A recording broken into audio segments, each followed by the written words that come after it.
സ്നോബി എന്താ പരിപാടി? പരിപാടി എന്ന് വെച്ചാല് എന്റെ ബുക്കൊക്കെ ആണെങ്കിൽ അപ്പൊ ഇവിടെ ഇവന്റെ ഒരു സാധനം പെൻസിൽ ആയിപ്പോയി. അപ്പോൾ ഓർത്തേ ഇവിടെ കുറച്ച് ബുക്കൊക്കെ ഉണ്ടല്ലോ, അന്ന് ഒന്ന് വൃത്തിയാക്കാന്ന് വിചാരിച്ചു. കൊറേ നാളായി ഇങ്ങനെ. നമ്മുടെ കഴിഞ്ഞു പോയ കാലത്തെ അതെ, ഇഷ്ടം പോലെ ബുക്കുകൾ അവിടെ മാത്രല്ല ഇവിടെ ഇരിപ്പുണ്ട്. ഇത് നോക്കട്ടെ, ഒന്ന് ഇങ്ങോട്ട് വെച്ച സിനിമ കാണും. ഇത് സിവിൽ സർവീസിന്റെ ഒക്കെ അല്ലേ? ജനറൽ സ്റ്റഡീസ് അല്ലേ നോക്കി, ജനറൽ സ്റ്റഡീസ് പേപ്പർ 2. ഞാൻ സിവിൽ സർവീസിന് പഠിച്ച ബുക്കാണത്. ഇതുപോലത്തെ പേപ്പർ 1 ഉണ്ട് കേട്ടോ. വേറെ ഇതുപോലത്തെ ഒരു പേപ്പർ 1 ഉണ്ട്. പിന്നെ ഇതൊരു ഖുറാനല്ലേ, അത് നമ്മുടെ ഒരാൾ തന്നാണല്ലോ അല്ലേ. പിന്നെ ഇത് ഡെവലപ്മെന്റ് ആൻഡ് പ്ലാനിങ്, അത് നിന്റെ അല്ലേ? ഇത് എന്റെ ബുക്കാണ്, എക്കണോമിക്സ്. PG ചെയ്യാൻ വേണ്ടി അതൊക്കെ കെട്ടിപ്പൂട്ടി ഇവിടെ വെച്ചിട്ടുണ്ട്, ഒന്നും അനക്കിട്ടില്ല. അതും കാണിച്ചു ഇങ്ങോട്ട് മാറ്റിക്ക്. ഇത് മമ്മിയുടെ, ഇത് മമ്മിയുടെ, താഴെയുള്ള പപ്പയുടെ. ഇതാണ് ഞാൻ പ്രസന്റേഷൻ തന്നത്. ഇതാണോ? അതല്ല. ഞാനൊരു ബുക്ക് കൊടുത്തായിരുന്നു. അത് ഇത് സയൻസ് ഇയർ ആണ് എന്റെ പൊന്നെ. ഇത് സംഭവം എന്ന് വെച്ചാല് സയൻസ് ഇയർ. ഞാനത് ചുമ്മാ അത് വായിക്കാൻ വേണ്ടിട്ട് ഒരു തവണ വാങ്ങിച്ചാണ്. ഇവിടെ ഇരിക്കുന്ന പൊത്താങ്കാൾ ഭയങ്കര സംഭവങ്ങളാട്ടോ നമ്മുടെ അടുത്ത് ഇരിക്കണം കേട്ടാ. ഇത് ഞാൻ കുറച്ചൊക്കെ വായിച്ചായിരുന്നു. 1981 the world book science annual, science year. ഇത് പറഞ്ഞാ ഇത് നൗഫലിനെ പറ്റിച്ച് ഞാൻ വാങ്ങിച്ചു. ഇത് ആളുടെ കയ്യിലിരുന്ന ബുക്കാണ്. അപ്പൊ ഞാൻ TM മാത്യൂസിന്റെ. ഇതൊക്കെ എക്കണോമിക്സ് ബുക്കാണ് മോനെ. ഇത് മമ്മിയുടെ ബുക്കാണ്. ഇത് നമ്മുടെ മാതാവിന്റെ രൂപാന്തരപ്പെടുത്തുന്ന. അതേതാ? ഇതാണ് the glimpses of Indian national movement. ആര് തന്നാന്ന് അറിയാം എനിക്ക്. ഞാൻ ഗിഫ്റ്റ് കൊടുത്തതാ. സിവിൽ സർവീസ് പഠിക്കുന്ന സമയത്ത് the glimpses of Indian national movement എന്ന് പറഞ്ഞ ബുക്ക് എൻ്റെ വൈഫ് അന്ന് എൻ്റെ വൈഫ് ആയിണ്ടായില്ല. അന്ന് എന്നെ കാമുകിയാണ്. അത് അന്ന് ഞാൻ വായിച്ചു. ഇത് മൊത്തം ഞാൻ വായിച്ചു. റെവല്യൂഷൻ. ഇതൊക്കെ ഞാനിവിടെ നോട്ട് ചെയ്ത് വെച്ചെന്നറിയാമോ? ഇതൊക്കെ ഞാൻ നോട്ട്സ് ഉണ്ടാക്കി വെച്ചിരിക്കുന്നതൊക്കെ. അതായത് ഇതിന്റെയൊക്കെ നോട്ട്സ് ഞാൻ ഇവിടെ വേറെ ഉണ്ടാക്കി വെച്ചിട്ടുണ്ട്. ഇതൊക്കെ മൊത്തം വായിച്ചിട്ട്. പിന്നെ അതായത് മറ്റേ ജവഹർലാൽ നെഹ്റു, ഗാന്ധിജി, ഇതൊക്കെ ആ ഇന്ത്യൻ നാഷണൽ മൂവ്മെന്റ് ഉണ്ടല്ലോ, ഫ്രീഡം ഫൈറ്റിന്റെ ഒക്കെ. അതായത് മൈക്രോ എക്കണോമിക്സ് ആണല്ലോ, അത് നിന്റെ ആണല്ലോ. ഡിഗ്രി അല്ലേ? അതൊക്കെ ഡിഗ്രി ബുക്കുകള്. ഇതിലെ വലിയ വലിയ ബുക്ക് എടുത്തേ. ഇതൊക്കെ ചെറിയൊരു ബുക്കുകളല്ലേ. മീശ. ഇതെന്ന് പറഞ്ഞാണല്ലോ, ഇത് ഭയങ്കര പ്രശ്നങ്ങളുണ്ടായ ഒരു പരിപാടിയാണല്ലോ മീശ. അതുകൊണ്ട് തന്നെ ഞാൻ ഇതിന്റെ ഒരു വോളിയം വാങ്ങിച്ചു. ഇത് എത്രാമത്തെ വോളിയാ? ഇത് 2ാം പതിപ്പാട്ടോ. ഇത് ഒരുപാട് പതിപ്പുകളുണ്ട്. പുള്ളിക്കെതിരെ കുറച്ച് പ്രശ്നമൊക്കെ ഉണ്ടായല്ലോ. എന്നിട്ട് മാതൃഭൂമി അത് പ്രസിദ്ധീകരിക്കുകയാണ് ചെയ്തത്. അപ്പോൾ അതുകൊണ്ട് ഞാനത് DC ബുക്സ് ഇത് വാങ്ങിച്ചു. ഇത് വായിച്ചു കേട്ടോ. അടിപൊളി ബുക്ക് കേട്ടോ. അതേ സമയത്ത് അതറിയാം, ഇവനെ പ്രഗ്നന്റ് ആയിരുന്നപ്പോഴാണ് പുസ്തകം എടുക്കാൻ തുടങ്ങിയത്. പിന്നെ അതിനുശേഷം ഒന്നും സമയം കിട്ടിയില്ല. ഇവിടെ ഇരിക്കുന്ന ബുക്ക് മിക്ക ഞാൻ വായിച്ചിട്ടുണ്ട്. ചിലത് മാത്രമാണ് പകുതിയൊക്കെ വായിച്ച് ഒക്കെ ആയിട്ട് ഇരിക്കുന്നത്. ഇത് ഖുറാനല്ല, അത് ഇതുള്ള ഇത് ഞാൻ MAക്ക് ഇന്ത്യൻ ഫിലോസഫി പഠിച്ചാണ്. Indian philosophy outlines of Indian philosophy. ഇതാളുടെ പേര് ഹിരയണ്ണ. അതന്നെ, M ഹിരയണ്ണയുടെ ബുക്കാണത്. ഇത് ഞാൻ PGക്ക് ഫിലോസഫി ചെയ്തപ്പോൾ ബുക്ക്. ഖുറാൻ വഴി കാണിക്കുന്നു. നമ്മളെല്ലാം വായിച്ചേക്കുന്നല്ലോ. ഇതും നീ 2 എനിക്ക് ഗിഫ്റ്റ് തന്നത് അല്ലേ? ഇത് നമുക്ക് ശരിക്കും എവിടെ നിന്നാ കിട്ടിയെന്ന് അറിയാമോ? അവിടെ ഒരു ബുക്ക് സ്റ്റാൾ ഉണ്ടായിരുന്നു. ഒരു ബുക്ക് ഫെയർ നടന്നു നമ്മുടെ മറൈൻ ഡ്രൈവിന്റെ. മറൈൻ ഡ്രൈവ് അല്ല, ഞങ്ങളുടെ കോളേജിന് തൊട്ട് ഫ്രണ്ടിലായിട്ട് അവിടെ കുറേ ബുക്കുകള്. അപ്പൊ ഞാൻ സിവിൽ സർവീസിന് 2 പേപ്പർ എടുക്കുന്നുണ്ടായിരുന്നു. അതുകൊണ്ട് ഹിസ്റ്ററിക്ക് വേണ്ടിയിട്ട് പൊളിറ്റിക്സും ആവശ്യമാണല്ലോ, അതുകൊണ്ട് മാത്രം എടുത്തത്. പക്ഷെ അത് ആവശ്യം വന്നിട്ടോ. കാരണം വെച്ച് കഴിഞ്ഞാല് ഒരുപാട് കാര്യങ്ങൾ ഇതില് ഉണ്ടായിരുന്നു. ഇവിടെ ഇപ്പൊ കാണിച്ചിരുന്നുണ്ടായിരുന്നു.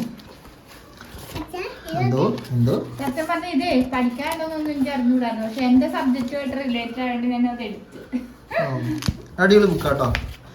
എന്തായാലും ഇതൊക്കെ ആവശ്യം വരും കേട്ടോ നമുക്കല്ലെങ്കിൽ ഇവൻ ആവശ്യം ഇവൻ വലുതായി കഴിയുമ്പോൾ ആവശ്യം മോന് തന്നേക്കാട്ടോ. ഇനി നമുക്ക് വീടൊക്കെ ഉണ്ടാവുമ്പോ ഇതൊക്കെ സെറ്റ് ചെയ്യണം അല്ലേ? Gisto IAS exam portal. ഇത് ഞാൻ ഒരുപാട് ബുക്കുകൾ വാങ്ങിച്ചു കൊണ്ടിട്ടുണ്ട് കേട്ടോ.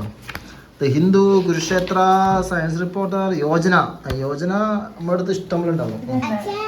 അത് 2013. അത് ഇതാണ് മറ്റേ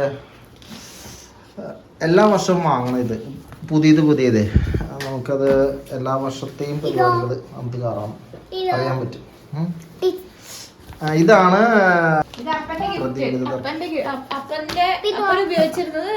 അല്ല ശരിക്കും ഇത് അപ്പനല്ല കേട്ടത്. ഇത് ഇതാണ്ടത് ഇവിടെ ആ പേര് വായിച്ചു നോക്കി. അപ്പനല്ലത് ആ മേലെഴുതി ആ മേളില്. അതായത് ഇത് എനിക്ക് ഒരാള് പ്രസന്റേഷൻ തന്ന. ഇത് presented to Sreemon Mathew by pastor PK Sajumon Nedumbassery. ഇതെന്ന് പറഞ്ഞാണല്ലോ ഇംഗ്ലീഷ് ഗ്രാമർ എല്ലാം വേണ്ടത്. ഈ സാധനം നമ്മൾ ശരിക്കും അത്യാവശ്യം ഒന്ന് പഠിച്ച ഇംഗ്ലീഷ് സെന്റൻസ് ക്രിയേറ്റ് ചെയ്യാൻ സാധിക്കും കേട്ടോ. ഈ കാണുന്ന ഹൈസ്കൂള്, അതായത് നമ്മൾ ഹൈസ്കൂളിലൊക്കെ പഠിക്കുന്ന ഇംഗ്ലീഷ് ഗ്രാമറാണ്. ഞാൻ ഇത് പഠിച്ചിട്ടാണ് എനിക്കൊരു മറ്റേ ഇംഗ്ലീഷ് സെന്റൻസിന്റെ ആ ഒരു സ്ട്രക്ചറൊക്കെ കിട്ടിയത്. എനിക്ക് ഏറ്റവും ഇഷ്ടപ്പെട്ട ബുക്ക് ഇത് ഈ കാണുന്ന ബുക്കാണ്. ഇതിപ്പോ തൊട്ടാൻ സമയമല്ലോ കേട്ടോ. Selected great poems. ഇതില് ഈ ചാൾസ് ഡിക്കൻസ്, ഇതിൽ വേറെ സംഭവമുണ്ട്. അത് ഈ ബുക്കിലാണോ സംശയമുണ്ട്. വില്യം അല്ല, ഇതിലല്ലെന്ന് തോന്നുന്നുണ്ട്. ഇത് പാരഡൈസ് ലോസ്റ്റ് എന്ന് എഴുതിയ ആള് തന്നെ പാരഡൈസ് ഗെയിൻ എന്ന് പറഞ്ഞിട്ടുള്ള ഒരു പോയം എഴുതിയിട്ടുണ്ട്. Paradise gain. William Shakespeare, John Keat ഇല്ല, എന്താ പറഞ്ഞ Robert Lewis, William John Milton. ഈ ജോൺ മിൽട്ടൻ്റെ ആണ് പാരഡൈസ് ലോസ്റ്റ്. അദ്ദേഹം തന്നെ പാരഡൈസ് ഗെയിനും എഴുതിയിട്ടുണ്ട്. ഈ കാണുന്ന മൊത്തം പദ്യങ്ങളാണ്. ഈ കാണുന്ന മൊത്തം ഫേമസ് ആയിട്ടുള്ള പദ്യങ്ങളാണ്. എത്ര പദ്യം ഉണ്ടെന്ന് അറിയുമോ? പോയംസ് ഓഫ് 39 ഓതേഴ്സിന്റെ പോയംസ് ഉണ്ട് ഇതില്. എത്ര പദ്യമുണ്ട്! ഞാൻ എല്ലാ പദ്യമൊന്നും വായിച്ചിട്ടില്ല കേട്ടോ. ഒരുപാടുണ്ടത്. ജോൺ മിൽട്ടന്റെ തന്നെ ഒരുപാടുണ്ട്. വാവ്, എന്താ അല്ലേ നമ്മ എടുത്തിരിക്കുന്ന ഒരു ട്രഷറാണല്ലേ. ട്രഷർ എന്തോ അത് അപ്പ എഴുതിയ ബുക്കുകളാടാ. ഇതൊക്കെ ഞാൻ ഇങ്ങനെ നോട്ട്സ് ഒക്കെ ഉണ്ടാക്കി വെച്ചിരുന്നതാണ്. ഇത് ഞാൻ PGക്ക് എന്റെ മിസ് അന്ന് നീ കണ്ടില്ലേ, ആ ടീച്ചർ പറഞ്ഞ എൻ്റെ അടുത്ത് ഇത് ചെയ്യണ്ട, വിവേകാനന്ദനെ കുറിച്ച് എഴുതാൻ പറഞ്ഞു. പക്ഷെ ഞാൻ പറഞ്ഞില്ല the concept of dialectical materialism in the philosophy of Karl Marx. അതിൻ്റെ ഇപ്പോഴത്തെ നമ്മുടെ കറണ്ട് ഇഷ്യൂ ഒക്കെ ആയിട്ട് ബന്ധപ്പെട്ട് എഴുതാൻ പറഞ്ഞു. സർട്ടിഫിക്കറ്റ്. അവരുടെ പേര് നീന എന്നാണ്. നീന എന്നാണ് എൻ്റെ ഗൈഡിൻ്റെ പേര്. The study will not be complete without acknowledging my sincere gratitude to all persons who helped me in carrying out the study and in preparation എന്നൊക്കെ പറഞ്ഞിട്ടുണ്ട്. ഈ സാറിന് എനിക്കറിയാം, രാധാകൃഷ്ണൻ സാറിന്. രാധാകൃഷ്ണൻ സാർ എന്ന് പറഞ്ഞു കഴിഞ്ഞാൽ എൻ്റെ പൊന്നെ എൻ്റെ ചൂടിയും കൂടിയാണ്. പിന്നെ നമ്മതല്ല പുള്ളി ഞങ്ങളുടെ എന്താ പറയാ ഒരു ഗ്രാൻഡ് ടീച്ചർ. ടാലന്റ് അല്ലേ, മാജിക് മാത്സ്. അത് PSCക്ക് വേണ്ടിയിട്ട് ഇത് ഞാൻ ഒരുപാട് നാൾ കഷ്ടപ്പെട്ടിട്ടുണ്ടാക്കിയതാട്ടോ. ഇത് എനിക്ക് ഫിലോസഫി ആയിട്ട് യാതൊരു ബന്ധമില്ലാത്ത ആളാണ് ഞാൻ. ഞാൻ PGക്കാണ് ജസ്റ്റ് ഫിലോസഫി നമ്മുടെ സിവിൽ സർവീസിന് വേണമല്ലോ എന്ന് വെച്ചിട്ട് കയറിയതാണ്. കൂത്തിയിരുന്ന് വായിച്ച് പഠിച്ച് എന്നിട്ട് ആ മാക്സിസം യൂസ് എസ്പെഷ്യലി ഞാൻ ഇത് എടുക്കാൻ കാരണം അന്ന് ഞാൻ കമ്മ്യൂണിസ്റ്റാണ്. അല്ല വളരെ അന്ന് അങ്ങനെയൊക്കെ ആയിരുന്നു. അപ്പൊ എന്തോ ഏതാ അതെന്റെ രജിസ്റ്റർ നമ്പർ ഏതായിരുന്നു? Register number 4178. Master of arts in philosophy by Sreemon EM. എന്റെ പേര് ശരിക്കും ശ്രീമോൻ മാത്യു എന്നായിരുന്നു. ആ ടീച്ചർമാരാണ് പിന്നെ അവർക്ക് എളുപ്പത്തിൽ ശ്രീമോൻ EM എന്ന്. അത് പിന്നെ ശ്രീമോൻ EM ആയി. ഇത് ഇത് പബ്ലിക് എക്കോണമി അല്ലേ? അത് മമ്മിയുടെയാണ് മോനെ. മമ്മിയുടെ ആണ്. എക്കണോമിക്സ് ഒക്കെ മമ്മിയാണ്. ആ താഴെ ഇരിക്കുന്ന ബുക്ക് എടുത്തത് നോബി. ഇതൊക്കെ സംഭവം എന്ന് വെച്ചാൽ അമേരിക്കൻ പൊളിറ്റിക്സ്. ഈ 3 ബുക്കാണ് നീ അന്ന് എനിക്ക് വാങ്ങിച്ചത്. ഈ 3 ബുക്ക് ഇത് ഇപ്പൊ കണ്ടത്, നേരത്തെ കണ്ട 2. ഇതിന്റെ ആവശ്യകത എന്താന്ന് വെച്ച് കഴിഞ്ഞാ പിന്നെ ഒന്ന് അറിഞ്ഞിരിക്കാലോ. പക്ഷെ ഞാൻ ഇത് മൊത്തം ഒന്നും വായിച്ചിട്ടില്ല കേട്ടോ. എന്തോ അത് ഇന്ത്യൻ ഫിലോസഫി, അത് കണ്ടംപററി ഇന്ത്യൻ ഫിലോസഫി ആണത്. ബുക്കുകൾ കട്ടിട്ടില്ല. കാരണം വെച്ചാൽ ഇത് വില കൊടുത്താൽ കിട്ടില്ല എന്ന് പറഞ്ഞു. കാരണം വെച്ച് കഴിഞ്ഞാൽ ഞാനൊരു ഇവിടെ ചെന്ന് കഴിഞ്ഞപ്പോൾ ഒരു ലൈബ്രറി ചെന്നേ, അതെൻ്റെ കൂട്ടുകാരൻ്റെ ലൈബ്രറിയാണ്. അവിടെ ചെന്ന് കഴിഞ്ഞപ്പോൾ ഞാൻ ഈ ബുക്കാണ് എനിക്ക് ഭയങ്കര ഇഷ്ടപ്പെട്ടു. അപ്പോൾ ഞാൻ ചോദിച്ചപ്പോൾ അവൻ പറഞ്ഞു വേറെ ഇല്ല, ഞാൻ വായിച്ചിട്ട് തരാമെന്ന് പറഞ്ഞു. പക്ഷെ കൊടുത്തില്ല. International economics. വാവ്. അത് ഞാനൊരു 3 തവണ ബാങ്കിന്റെ PO എക്സാം എഴുതിയായിരുന്നു. ഞാൻ അങ്ങനെ ഇതിന്റെ കോച്ചിങ് പോയിട്ടില്ല. ജ്ഞാനദീപം. ഇത് ഹിരണ്യയുടെ തന്നെ എസെൻഷ്യൽസ് ഓഫ് ഇന്ത്യൻ ഫിലോസഫി. ഈ ബുക്ക് അങ്ങ് എടുത്തതിനോ പോയി. അത് സിവിൽ സർവീസിന്റെ ബുക്ക്. അത് ഗ്യാപ്പ് വന്നപ്പോ അതിന്റെ താഴെ ഇരിക്കണേ ഇന്ത്യൻ പൊളിറ്റി എന്നറിയപ്പെടുന്ന ബുക്ക്. അത് കുറെ നാളായല്ലോ. Indian polity M. ലക്ഷ്മികാന്ത്. ഞാൻ വില കൊടുത്ത് വാങ്ങിച്ച ബുക്ക് തന്നെ. ഇതൊക്കെ വില കൊടുത്ത എന്തോ ഓക്കെ. ഇതൊക്കെ വില കൊടുത്ത് വാങ്ങിച്ച ഇന്ത്യൻ പൊളിറ്റി ഇമ്പോർട്ടന്റ് ആണ് നമ്മുടെ സിവിൽ സർവീസ് എക്സാമിൽ കേട്ടോ. ഇതാര് വാങ്ങിച്ചെന്ന് ബുക്കാണ്? എന്ത് ബുക്കാണ്? ഞാൻ ഇതുവരെ കണ്ടിട്ടില്ല, അതാ ചോദിച്ചു. ഇത് അപ്പൊക്കെ ഇങ്ങനെ അപ്പ നോട്ട്സ് എഴുതുന്ന ബുക്കാടാ. അല്ല, അപ്പയുടെ കൈശ അല്ല, ഇത് മമ്മിയുടെ കൈശ കേട്ടാ. അപ്പയുടെ കൈശം ഇത് ഇവിടെ ഇരിപ്പുണ്ടായിരുന്നു. ഇതാണ് അപ്പയുടെ കൈശം.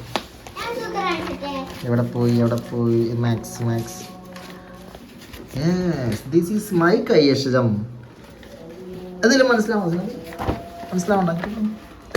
Code of medical ethics constituted by the Indian Parliament in the Medical Council Act 1956. The relevant section of the Code of Medical Ethics states എന്നൊക്കെ പറഞ്ഞോട്ടെ. എന്ത് കൈശം? പക്ഷെ എനിക്ക് ഇപ്പൊ ഇതുപോലെ എഴുതാൻ പറ്റും തോന്നില്ല. കുറെ നാളായി ഇപ്പൊ എഴുതിട്ട് ഇങ്ങോട്ടൊക്കെ. അത് തന്നെയാ. ഇത് വേൾഡ് മാപ്പ് ആട്ടാ. അത് സിവിൽ സർവീസിന് വേണ്ടിട്ട് ഞാൻ മാപ്പ് വാങ്ങിച്ചു. വേൾഡ് മാപ്പാണത്. ഇന്ത്യൻ ജോഗ്രഫി പഠിക്കാൻ നേരത്തെ ഈ വേൾഡ് മാപ്പ് അത്യാവശ്യമാണ്.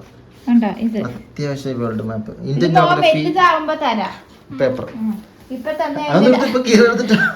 ഞങ്ങളെല്ലാം ഒളിപ്പിച്ച് വെച്ചേക്കായിരുന്നു. ആളുടെ കിട്ടിക്കഴിഞ്ഞു കഴിഞ്ഞാൽ അതിന് പ്രൈസ് എത്രയാണെന്ന് അറിയാമോ? 199 രൂപയാണ് വില. ചെറുവിടെ കിട്ടിക്കഴിഞ്ഞാൽ ചെറിയ നന്നായിട്ടൊന്ന് വായിക്കും. പിന്നെ നോക്കും. ഇത് 450 രൂപയാണ് റേറ്റ്. അപ്പൊ ഇത്രയും നമ്മുടെ ഒരു ട്രഷർ ആണല്ലോ സിനോബി. നമ്മുടെ എന്റെ ജീവിതത്തിന്റെ, എന്റെയും എന്റെ ഭാര്യയുടെയും ജീവിതത്തിൽ നല്ലൊരു ഭാഗമാണ് ഈ കാണുന്നത്.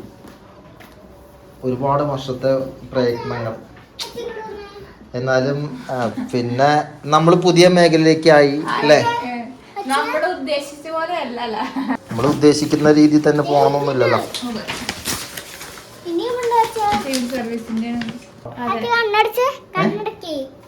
കണ്ണടയ്ക്കണോ? കണ്ണടച്ച് വെച്ചേക്കാണ്. ഇപ്പൊ തന്നെ കണ്ണ് തുറക്കണം എനിക്ക്. വേഗം ആവട്ടെ.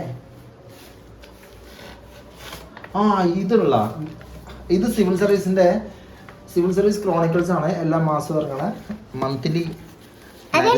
ഇത് വായിച്ചേ പറ്റൂട്ടാ. നാഷണൽ സെക്യൂരിറ്റി, സൈബർ ടെറർ എന്നൊക്കെ പറഞ്ഞ സംഭവങ്ങളൊക്കെയാണ്. Living in post truth. Okay. SSBD successful story. IS കിട്ടിയാണ്.